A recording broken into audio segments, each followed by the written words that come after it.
This is Abnormal Entertainment.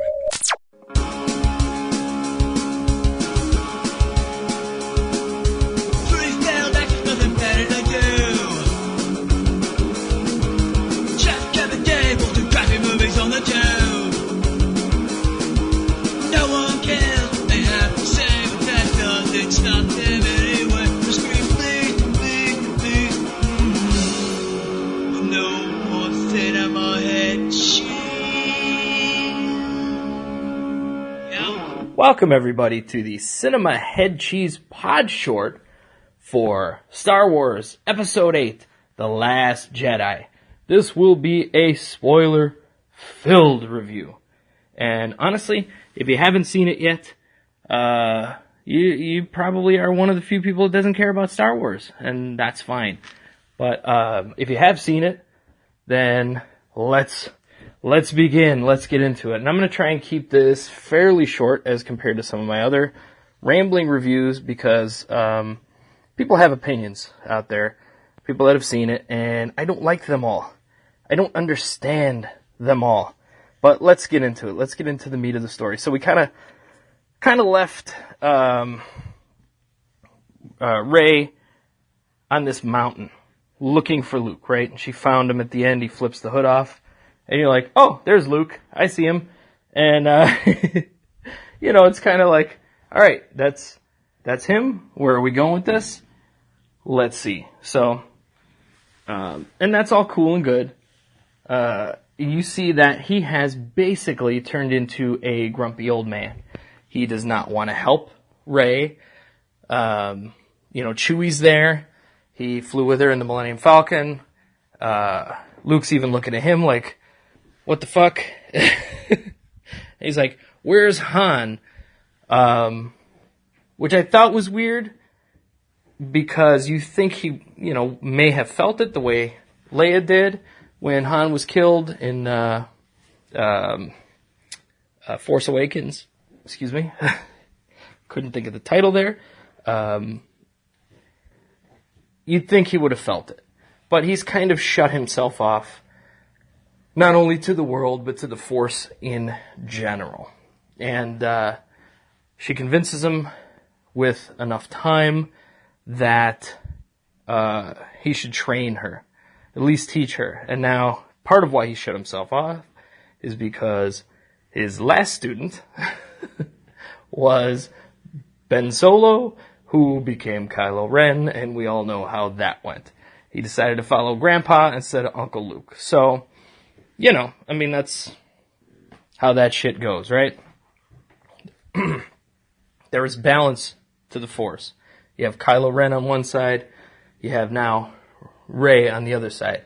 Luke for the longest time, but... and I do think The Last Jedi was kind of referring to Luke. Because he was kind of the keeper of that legacy. He tried to train people. It didn't work out. And on this island, there's a library with all of the Jedi texts, like the important Jedi texts. They're in this little, it's not even a library, it's like a little stone hut, I mean, it's prehistoric for outer space and, all of that, but it is a long time ago in a galaxy far, far away, and they don't have smartphones and podcasts and all that shit. So, it's less advanced than we are, sadly, which is kind of weird. But in the same way, they're more advanced than we are. They have spaceships and shit and can live out there. And I mean, we have rockets and, SpaceX just shot across, California, and people are going chemtrails because, there are still dummies in the world and people that think the earth is flat as well. But I digress. So yeah, it is funny to see how behind they are compared to us in technology and advanced they are compared to us in technology on another level. So, but it's a galaxy far, far away as well. So, Luke is an old grumpy bastard and he doesn't want to do anything. When he was training, I think it was a dozen Jedi, or potential Jedi, Ben was one, and there was an incident, like he felt darkness in him. And he was kind of scared of it, Luke. He felt darkness in Ben. And in the middle of the night, and you see different forms of this. Now, if you haven't seen the movie, I don't know why you're listening to all this, unless you just don't care, and that's fine. But, if you've seen it, there was, of course, the different stories. You get Luke's side of the story, that Ben turned on Luke and then crumbled the cathedral where all the young Jedi slept. Luke was the only one to escape, and Ben slain everybody. You get that version. You get Kylo's version, which is Luke came in wickedly in the middle of the night to slay him, and then he, in saving himself, turned lightsaber duel, brought the building down to save himself. So you get that version of it. And then Luke gives you what you assume to be the real version, which is kind of somewhere in between. That he felt the darkness in Ben, contemplated whether or not to just strike him down because, you can't have another Darth Vader. You can't do that. Another Anakin. So, he thought about it. And he had the saber lit. He was ready to go, and then he just shut it down. He's like, I can't do this. And, Ben wakes up, turns, sees what's going on, grabs his saber, they go, whoosh, whoosh, and then Ben pulls the whole building down. Which, to me, seems like that would be the way it would go. Luke kind of, I don't know, he wimped out on it, I guess. But, again, it's his nephew. How the hell do you tell your sister, oh yeah, by the way, I had to murder your kid because he was turning out like dad? You know what I mean? And look, many of us have had family conflict and stuff like that, but you don't tend to murder each other. The Menendez situation. Sure, there's that, but it's not the most common way to resolve things. So, basically, what happens there is, shit just goes awry, and that's when Kylo runs off, finds Snoke, and turns on his dark side. Now, as Rey is training, she has a mental bridge connecting her and Ben. And I'll just say Ben because it's easier than Kylo, and I feel like a douche saying Kylo. But it's a mental bridge that Snoke has created. Unbeknownst to them, they can't figure out why. They can talk to each other. They can kind of see each other. It's a very strong bridge. There was one funny scene which people talked about that where they're connecting and Ben has his shirt off. He has his high-waisted, lower pants or whatever the fuck he's wearing. And he has these big, perfectly round, hairless pectorals. There's, the smoothest, roundest pecs with the littlest man nipples you've ever seen. Nary a hair in sight.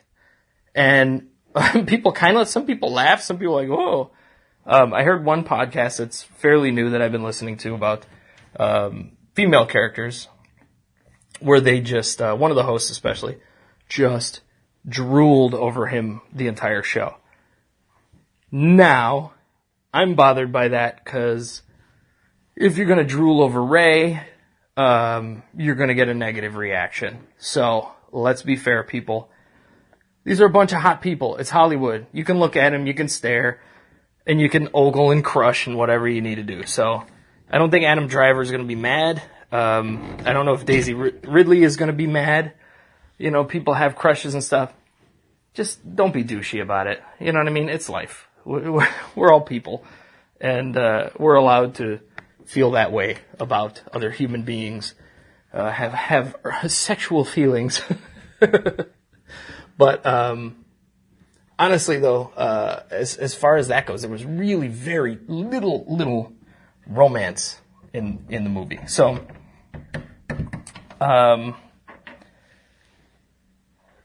they get this bridge, they can connect, and at one point, Luke walks in, and they're basically touching hands inside of the hut that Rey is staying in, which is crazy, because, he's almost physically manifested, Ben has.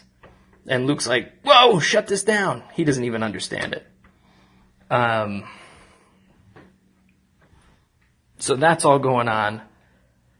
Rey and Ben do connect in person. She goes to him on the destroyer, and he takes her to Snoke. It's basically a trick. And Snoke can see and hear everything they say, they're thinking, all this shit. And he decides that he wants Kylo Ren to kill Rey right here, right now, because she is a threat to Snoke. Let's face it. She's strong. Very strong, in fact, for someone who just learned she has this power, one movie ago. But I mean, really, a matter of, a week, 2 in real time, if that. So she hasn't had it very long, or knowledge of it very long. It's just brand new and crazy to her.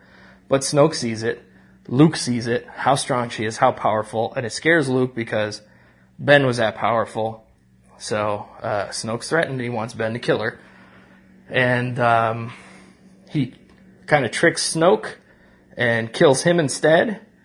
And then, honestly, the fight that he and Rey have with Snoke's guards is my favorite part of this movie. I loved it. And there's one scene where one of the guards has Ben, around his neck. He doesn't have a weapon handy. And Rey just goes, Ben! Chucks her lightsaber. He catches it, hits the button, zoom. You see the thing go behind him, and it went right through this guard's face. My daughter and I both went, oh! in the theater. Which was, it was awesome. I mean, she's 9, I'm 41. We're both digging this, right? All the way through. So, and she's only seen, she saw the very first one before Force Awakens, didn't remember it. Doesn't really recall it. Remembers Force Awakens. Rogue One, we kind of had, if you remember that Podshort, we talked about how we went to the new Alamo Draft House out here in the Phoenix area. And it was so clumsy the way it was run because it was opening weekend and you couldn't pay attention to the movie. It was crazy. We're sitting in the front row, the whole mess. So there's really not a lot of recollection. I mean, we need to rewatch that one. But it doesn't matter for this, honestly. As long as you saw The Force Awakens, you know the new characters. The old characters you figure out, even if you're new to it, and it doesn't matter. But that scene was just it was amazing. It was amazing. Then, of course, they part ways because she doesn't want to join him. And all the while, you have other things going on. You have the destroyer is circling the last of the resistance. And Leia is pissed off at Poe because he kept going with an attack when she said to fall back, and all of their bombers were destroyed in it. If you remember the old B-Wings, the old B-Wing toys, I had one of those. But there's a very heroic moment. Don't remember the character's name, but really beautiful moment in the beginning of the movie with that. And her sister is a girl named Rose who ends up catching Finn trying to get out. He just wants to bail. And they end up working together to get a hacker to break into the destroyer so that they can break away. Because the destroyer's been tracking them through light speed somehow or another. The main ship. So they just can't get away. So Finn knows the destroyer. Rose is a tech person, and they need a hacker. And they find Benicio del Toro, who ends up, double crossing them. We don't see anything more of him. He's sort of like the Lando of this. Poe has to deal with another admiral that takes over. Laura Dern plays her, and she has a very heroic arc. She's kind of shitty for a while, but then she ends up being a hero in the end. And then, of course, and I'm just kind of running through this because if you've seen it, you've seen it. If you haven't, you don't care, right? Because if you love Star Wars, you'd have been there already. Or you wouldn't be listening to this right now. And then we have, of course, the very epic battle at the end. You get as much as the resistance as possible getting to this safe planet where this old base is, and they're getting it up and running. And then you get Luke showing up. He's cut his hair, trimmed his beard. He looks a little younger. It just cleaned up. And he goes and he talks to Leia, and he hands her the dice that were hanging in the Millennium Falcon. Talking about Han a little bit. And I missed you, and I'm sorry all this, with Ben. And she's like, it's cool, it's not your fault, the Force is what it does. And she sits there, and he sits, facing her. And he says the line, "No one ever really goes away." And I swear to God, I lost it. That was the last line Luke says to Leia. The last line. And he was talking about Han. He was talking about himself. He was not talking about her. Not at all. But it timed so beautifully, so perfectly. And I don't know if there was another line after that maybe, was edited out to go, hey, this is a place to end. But I will say that it was just a beautiful moment. And I cried. And I'm sure a lot of people did. I know a lot of people did. It's been talked about. It was just perfect. And you do see as Luke distracts Ben, says, hey, you strike me down in anger, I get more powerful. You already know that. As we saw with Darth Vader and Ben Kenobi. And,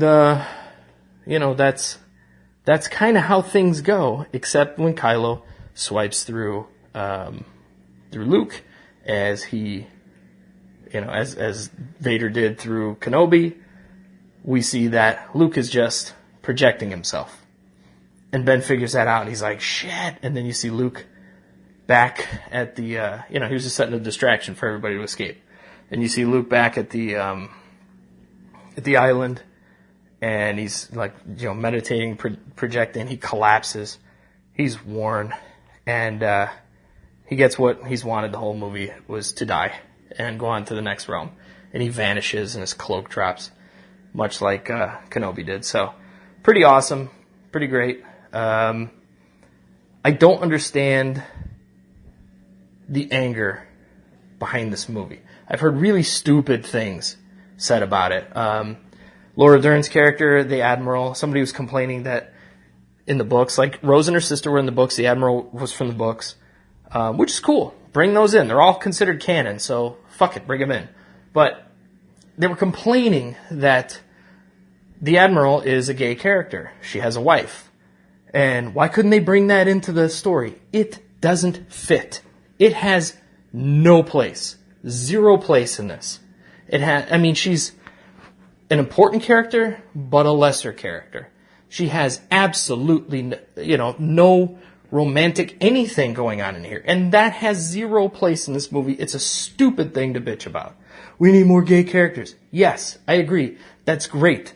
But when it makes sense, don't just do it to do it. That's fucking stupid. The closest we got to romance is trying to figure out the relationship between Ben and Rey.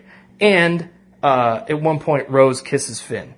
Just a peck on the lips. She's telling him she cares about him, whatever. And it's just sort of kind of awkward and weird, and but it fits those two characters. So,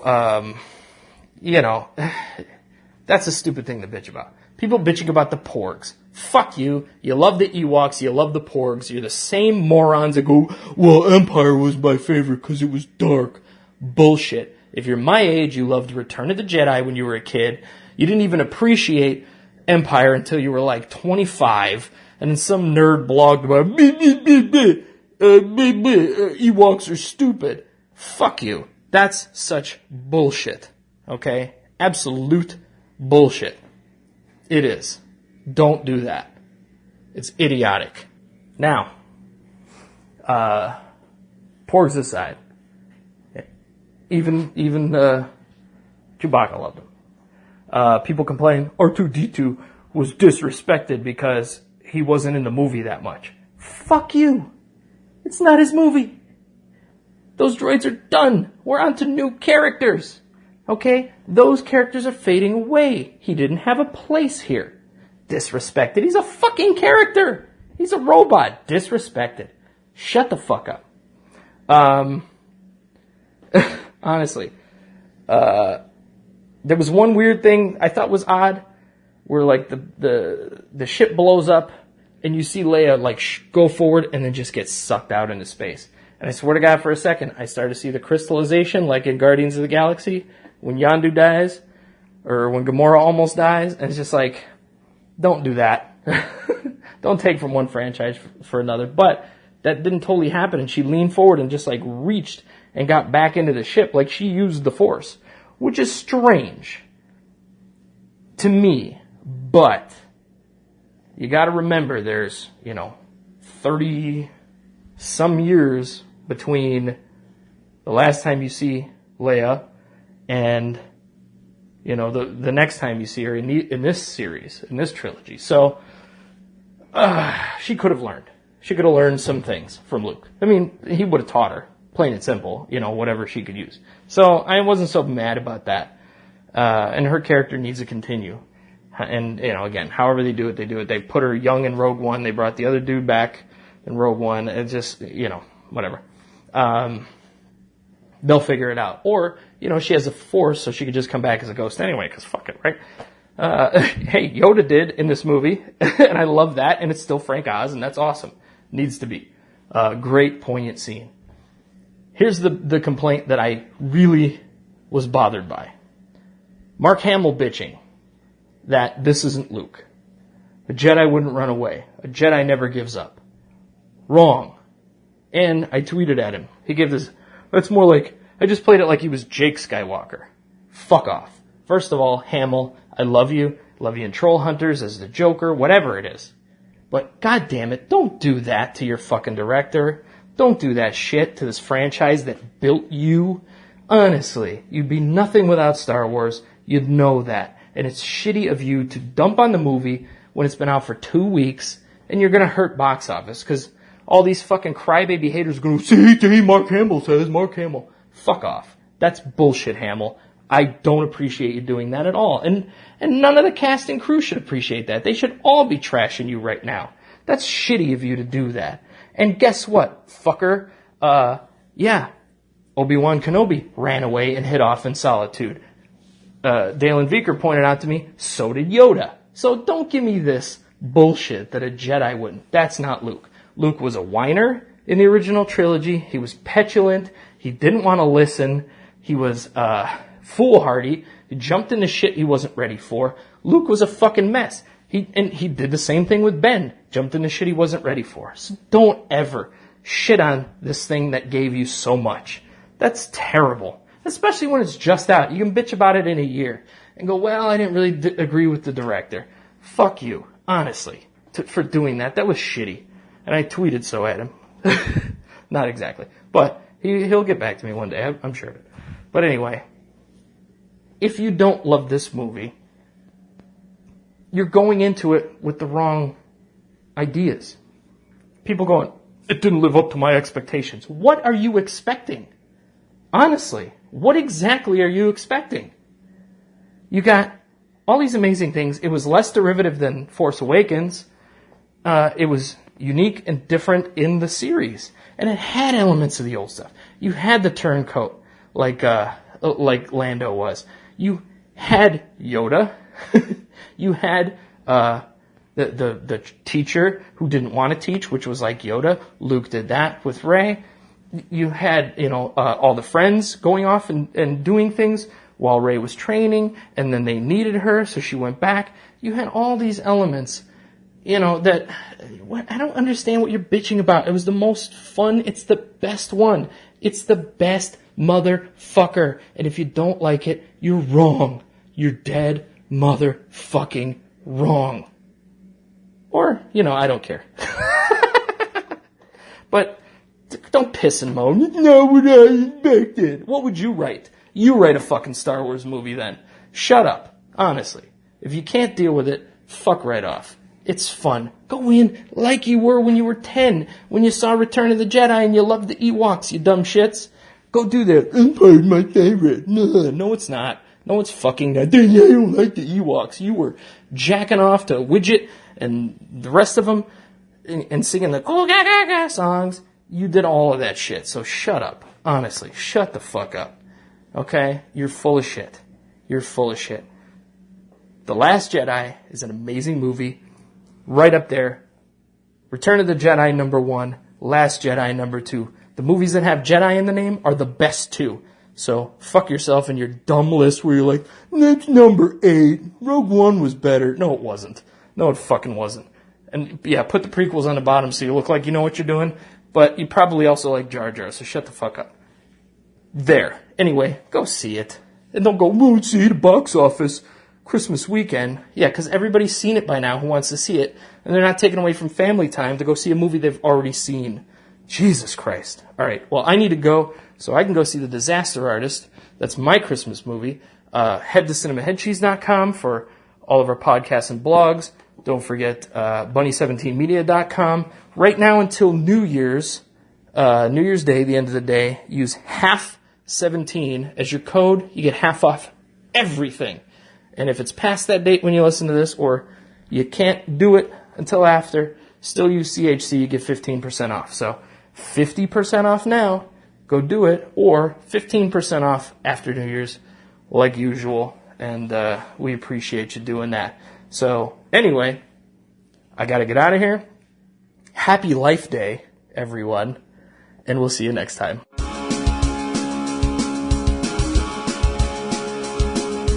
Subscribe and download back episodes of Cinema Head Cheese the podcast, and read all of our movie reviews and news at cinemaheadcheese.com.